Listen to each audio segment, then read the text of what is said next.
Yo tout le monde, bienvenue sur la chaîne de Max. On se retrouve pour l'épisode habituel de My Hero Academia qui couvre quel chapitre du coup? Eh ben écoute, grâce au petit document de Nouklet-san, le fameux Nouklet, notre modérateur qui gère My Hero Academia, on sait que c'est l'adaptation des chapitres 229, 230, 231, 232, bam, 4 chapitres, allez boum, dans ta face. Voilà, donc si vous êtes lecteur, vous savez à peu près à quoi ça correspond. Si c'est pas le cas, si vous avez envie de vous refaire à l'occasion le manga, ce qu'on fera nous très certainement, bah, vous avez au moins les refs. On peut commencer du coup par l'histoire, avec un épisode qui est très beaucoup centré sur Twice. Ouais, et c'était ce qu'on attendait, c'est même limite dommage qu'ils aient, comme je l'ai dit la semaine dernière un peu, mis un peu tout le monde dans le dernier épisode, alors que ça méritait plutôt d'être centré je pense sur Himiko. Là on a un bon épisode bien organisé cette fois, parce que justement il n'est que centré sur Twice. Il n'y a pas grand chose d'autre à part Shigaraki en toute fin d'épisode. Donc ça c'est bien. Ça permet également la découverte un peu plus de Redestro en parallèle. Et on se sert de Twice pour ça. Donc c'est habile. Ça nous permet aussi de montrer le pouvoir de Twice. Twice qui s'est libéré, du coup il s'est retrouvé. On savait qu'il s'était fait enfermer, qu'il avait pété un câble. Il était plus sûr d'être le véritable. C'est-à-dire qu'il s'était tellement cloné et il s'était entretué. Parce que justement, ces clones disparaissent avec la douleur, donc il se butait pour trouver le vrai, on imagine. Il savait pas si c'était lui le vrai en fait, parce qu'il avait peur, on l'apprend là, de ressentir cette douleur. Il avait peur d'aller jusque là, et là il découvre qu'en fait c'est lui le vrai. Et donc il se libère, et du coup qu'est-ce qu'il fait? Il aide ses amis, à commencer par Himiko, et il fout un chiotte, et il fait appel à toute une armée de CGI pour venir en aide au reste de l'Alliance.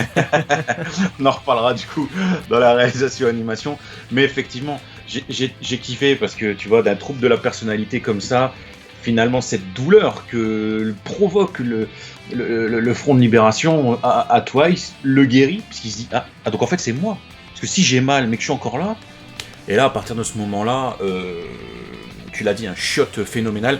Petit aparté, encore une fois Nouklet nous le précise, certaines personnes sont un petit peu paumées sur l'alter de Twice, etc. Puisque dans l'anime et le manga, on nous dit qu'il ne peut pas faire plus que 2 copies, même s'il peut copier les objets et quelqu'un.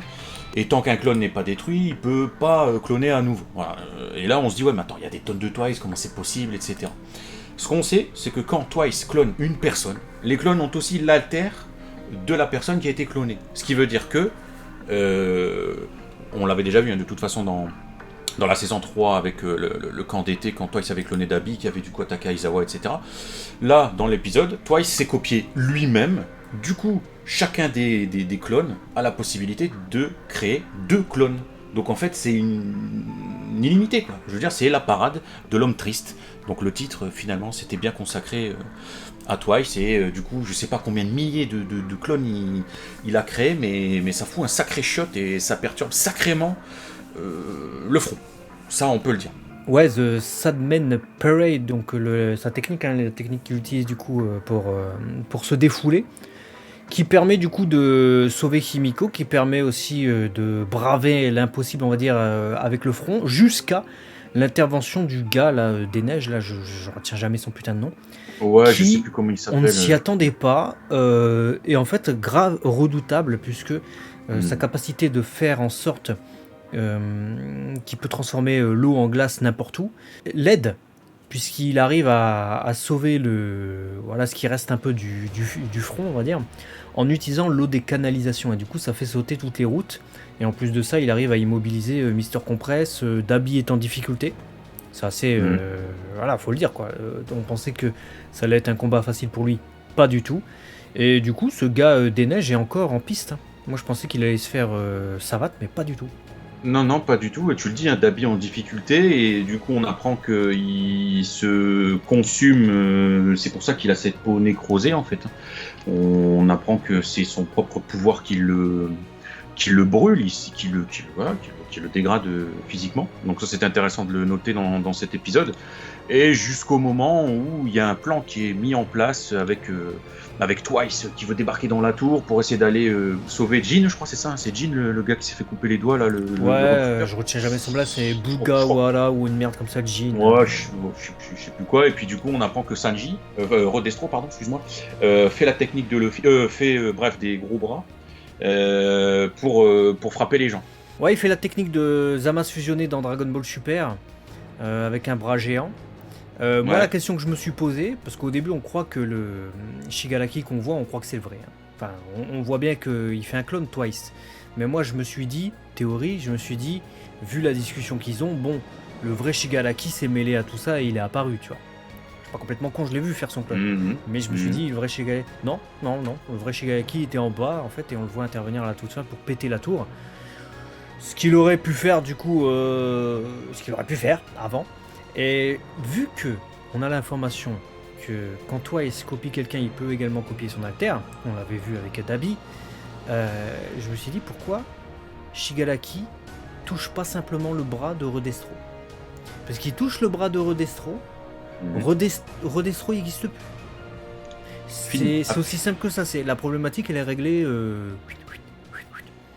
Alors moi je m'étais dit bon c'est son clone et c'est pour ça il peut pas utiliser l'alter, donc c'est pour ça que il a pas pu tuer Rodestro, sinon ce serait trop facile, c'est une cible énorme avec un tel bras et Shigaraki était au pied de la tour, mais non, on nous dit que il peut utiliser les alters des gens qu'il a copiés. Donc ça c'est une petite faille, expliquez-nous. Tu mets le doigt sur un truc effectivement, pourquoi? Est-ce que c'est juste pour l'intrigue ou est-ce que... Je sais pas, parce qu'effectivement c'est nous faire un foin. En vrai, hein, je vais pousser mes mains dans les orties, hein, mais c'est nous faire un foin et nous faire tout un problème d'un non-problème. Bah c'est non, ça, il est tellement cheaté maintenant chez Galaki, il touche le mur, il a à peine touché comme ça le mur, il a posé ses mains, pouc, la tour entière s'est désagrégée, il peut faire ça, il était prisonnier du bras, le faux Shigaraki, mais qui a du coup l'alter de Shigaraki, était prisonnier du bras de... Donc là il peut faire un toucher direct, hein, sans partir dans des bails sombres. Sans avoir l'évolution du vrai Shigaraki, admettons, il a juste le truc de base. Hein. Il touche le bras de Rodestro, le bras de Rodestro n'existe plus. Et même Rodestro, certainement, avec. Je comprends pas, je sais pas. Bon. Du coup, c'est la petite faille de cet épisode, qui va du coup, qui se termine un petit peu sur l'énervement de Rodestro qui tombe de la tour mais qui se relève, alors que normalement on n'est pas censé se relever, donc on en saura plus. Et avec un prochain épisode annoncé comme les origines du coup de Shigaraki. On va en savoir beaucoup plus sur son passé. On pensait que ça allait se terminer comme ça, mais non, on va encore en savoir plus. Bah c'est bien, donc ça fait 3 épisodes où on apprend des trucs sur le passé des personnages, et puis Rodestro, on nous l'a teasé un peu là, on comprend mieux où il veut aller, on comprend mieux quel type de personnage c'est avec cet épisode. Il y a Gigantomachia qui s'est mis en marche aussi. Hein. Donc on peut se dire que peut-être que Shigaraki a fait en sorte que Rodestro survive, si on veut trouver une pirouette, exprès pour que Gigantomachia se charge de lui, mais en vérité, il a quand même encore une large frange du front qui est disponible en ville pour que Gigantomachia s'occupe. Hein, tu vois. Il n'y a pas besoin d'avoir Rodestro, donc il aurait très bien pu le désagréger Shigaraki. Mais admettons. Allez, on va passer du coup à la bande-son. Ouais, bande-son, surtout surpris par le jeu de Hiroaki Hirata. Je savais que c'était un très bon CU, mais on le voit encore sur Rodestro. Il nous crée un véritable personnage, il fait des ondulations, des modulations avec sa voix lorsqu'il parle, et il arrive à créer un personnage plutôt sombre. Donc ça le détache facilement des persos auxquels on est habitué. Il y avait Kotetsu dans Tiger and Bunny, il y avait Sanji évidemment dans One Piece. Là je trouve qu'il crée un vrai personnage. Ouais, je suis d'accord. Il est bon là-dedans. Je le reconnais même pas, je vais te dire, hein, je l'entends parler. Il y a des petits airs, tu vois, mais vraiment, vrai de vrai. Il y a des seiyuu qui par moment jouent un autre rôle et tu dis ah je l'entends. Tu l'entends? Ouais, je l'entends quand même ton truc. Et là, il y a des fois je me suis surpris à me dire putain, j'entends presque pas le timbre de Sanji qui est le... Tu as souligné Tiger and Bunny, mais Sanji c'est celui qu'on a peut-être en ce moment le plus en tête. Et je suis putain, ouais, franchement il est chaud parce que là, j'ai pas pensé une seule fois, mais pas une seule fois à Sanji. Donc ça c'est fort. Tant parce mieux. que parce que Sanji, je veux dire, on l'entend toutes les semaines depuis 1997, 98, je sais plus. Enfin bref, ça fait longtemps. Donc à bout d'un moment, c'est quand même le danger. Et là, non, il gère bien. Sur ça, c'est très très très propre. Et après, sinon, moi, j'ai kiffé le jeu de Daichi Endo, hein, le seiyuu du coup de Twice, qui a joué avec perfection, je trouve, ce trouble intérieur, qui à la fois le complexifie, qui à la fois le fait perdre toute notion de raison, et en même temps qui finalement s'adapte à chacun de ses clones quand il s'éveille. Bref, on sent une évolution du personnage au travers du jeu du seiyuu. Et ça, je me suis dit, franchement propre. En plus, il fait une performance intéressante parce que toi, il se parle tout le temps à lui-même en fait. Donc t'as un personnage qui dit une affirmation et t'as son autre personnalité qui va faire une négation quoi. En gros, il dit ouais, j'aime bien les sandwichs. Ouais, les sandwichs, je déteste ça. Tu vois, il se parle comme ça tout le temps en permanence. Donc c'est intéressant et avec deux tons différents. Donc Endo là, il a géré sur cet épisode. Il a géré. Et du coup, musique, etc. Plutôt bien dans l'ensemble. On va passer, je pense, à l'animation-réalisation avec justement Twice CGI. CGI. Écoute, mieux que ce que je pensais. Hein. Il y avait une marée de Twice CGI. Malgré tout, c'était mêlé avec du dessin, de l'animation 2D, parce qu'il y avait Mister Compress qui se retournait. Qu'est-ce qui se passe, etc. Et on voit tous les Twice CGI passer à côté, sans que ça gêne. Voilà, on remarque que c'est de la CGI, on n'est pas complètement aveugle. Mais à la fois, c'est pas trop violent. Je trouve que c'était pas. La CGI. Ça fracturait pas la rétine. C'est ça, la CGI était bougée pas trop mal. C'était pas violent. Et visuellement, ils ont atténué le truc avec évidemment une couche 2D par-dessus, donc du dessin. Ouais, franchement, c'était propre et ça m'a pas sorti de l'épisode. Et de manière générale. En fait, j'ai trouvé l'histoire tellement forte, j'étais tellement à fond dans le côté scénar pour une fois, que l'animation-réalisation a pour moi accompagné l'histoire mais ne m'a pas sorti. Mais je suis, comparativement à certaines semaines, moins capable de la décortiquer. Je sais pas si mon œil a moins regardé l'animation-réalisation que d'habitude, parce que j'étais à fond dans le ressenti de Twice, mais du moins... je suis pas choqué d'un truc en mode oh là là, ça c'était dégueulasse, ça m'a sorti, c'est pas possible. En termes d'animation, l'épisode est plutôt cool. C'est pas un épisode avec une fulgurance d'animation contrairement à l'épisode de la semaine d'avant. En revanche, en termes de réalisation, il est beaucoup plus efficace parce que je l'avais reproché pour le dernier épisode, celui avec Kimiko, où ça partait dans tous les sens et du coup c'était un peu n'importe quoi. Là, cet épisode-là, ça suit une ligne directive, ça s'y tient et surtout.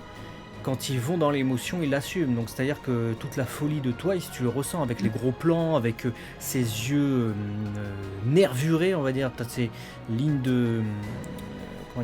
ces veines, de ses yeux injectés de sang, quoi. Tu as tous ces plans qui sont intelligents. Et même si on a quelques plans un peu longs, tu vois, des plans qui durent un peu longtemps et où tu sens une facilité peut-être dans l'animation, enfin une facilité pour l'animation. C'est efficace. C'est efficace. Non, du coup, ça fait le café. On peut passer au changement, sauf si tu as quelque chose à rajouter de manière générale. Non. Franchement, c'est l'une des rares fois où il n'y a pas de différence, hormis 2-3 petits dialogues ci et là, mais sinon, c'est plutôt fluide, plutôt fidèle. Donc, ça nous emmène tout droit vers la conclusion. Vers l'infini et l'au-delà. La conclusion de cet épisode, un très bon épisode de My Hero Academia, encore une fois. Avec une fin un peu en cliffhanger, un peu épique, parce que c'est la libération qu'on attendait du pouvoir de Shigaraki. On l'avait vu utiliser dans l'épisode précédent. On le voulait le voir l'utiliser contre Redestro ou contre le front, l'entité centrale, quoi. Là, il le fait sur la tour et du coup, Redestro est au pied du mur, autant littéralement que donc de manière figurée que de manière littérale. J'ai kiffé, on en apprend beaucoup plus sur Twice. Twice s'est libéré dans tous les sens du terme. Voilà, que dire J'ai adoré le MVA, My Villain Academia, j'adore. Ça confirme. On s'attache de ouf. Mais alors, ça c'est le côté... tu vois, tu finis ton épisode, tu dis... On a un souci, je suis en train de m'attacher au MVA, là. C'est l'alliance des super vilains initialement. est-ce que c'est normal, tu vois? J'exagère, mais. Ah, mais ouais. Ah, mais je suis censé aimer All Might ou. Non, Mais parce qu'en fait, tu vois, c'est Twice, et moi je kiffe Twice en fait. il y en a qu'un qui me fait ni chaud ni froid, c'est Mister Compress. Ah ouais, moi. Je trouve que ouais, c'est Mister vrai que- Compress, on a rien avec lui. Moi, c'est ce qu'on presse, c'est. Ouais, c'est Spiner. Spinner. Spinner. Ouais, Spinner aussi, je suis d'accord avec toi. Mais Franchement, Crocodile Man, Lacoste, ça- excuse-moi. je dirais que que Spinner a quand même un truc, c'est que bon, il était chargé dans le manga de la narration à un moment donné du début là, avec les événements à Gigantomachia. Et en plus de ça, il a ce style un peu Tortue Ninja, tu vois, où il imite déjà C'est Stain. vrai. Donc, Ouais, tu dis bon, il est cool son chara design, ça ferait un beau jouet dans les années 80. Mister Compress, il y a rien, tu vois. Non, Mister Compress, il est. Mais par contre, les Chimico, les Twice, les Shigaraki, etc. Ah, ça nous prend, ça fonctionne, et du coup, bah, très bon épisode. J'ai envie d'en savoir encore plus sur le My Hero Academia, à tel point que j'ai même pas envie de retourner du côté des héros pour l'instant. C'est ça qui est un peu Ouais, bizarre. non, rien à foutre, franchement. On a fait Tu toute vois, la... bah, voilà, on est d'accord. On a fait toute la première partie avec eux, c'était déjà très long avec la bagarre là dans les usines désaffectées. C'est bon. C'est bon, déjà qu'on va C'est avoir le film à regarder juste après, laisse-moi respirer. C'est bon. Voilà, c'est bon. Voilà, bah écoutez, dites-nous dans les commentaires ce que vous avez pensé de cet épisode. Nous, on a kiffé, vous l'avez compris. Donc dites-nous tout ça, pas de spoil. Sinon, vous mettez spoiler et vous descendez de plusieurs espaces pour éviter de spoiler les personnes qui n'ont pas encore lu. Et nous, on se dit du coup à très vite sur le Wemax dès demain. Et à très vite tout court sur partout. Voilà, Évidemment, donc si t'es abonné, abonne-toi. Ah ouais, À la prochaine. Allez, ciao, ciao.